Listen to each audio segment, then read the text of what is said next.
தமிழக முதலமைச்சர் மு.க. ஸ்டாலின் அமெரிக்காவிலிருந்து சென்னை திரும்பிய நிலையில் ஏர்போர்ட்டில் செய்தியாளர்களை சந்தித்து பேசினார். அப்போது பேசிய அவர், அமெரிக்கா பயணம் வெற்றிகரமாக முடிவடைந்துள்ளது. ஆனால் இது தொடர்பாக அதிமுகவினர் வெள்ளை அறிக்கை கேட்கிறார்கள். எடப்பாடி பழனிசாமி வெளிநாடு சென்ற போது 10% முதலீடு கூட தமிழ்நாட்டுக்கு கிடைக்கவில்லை என கூறினார்.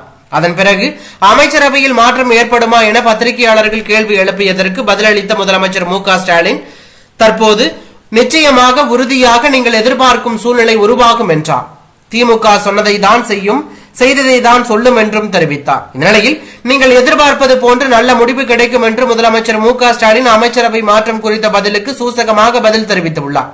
ஏற்கனவே அமைச்சரவை மாற்றம் செய்யப்பட்டால் உதயநிதி ஸ்டாலினுக்கு துணை முதலமைச்சர் பதவி வழங்கப்பட வாய்ப்புள்ளதாக கூறப்படுகிறது.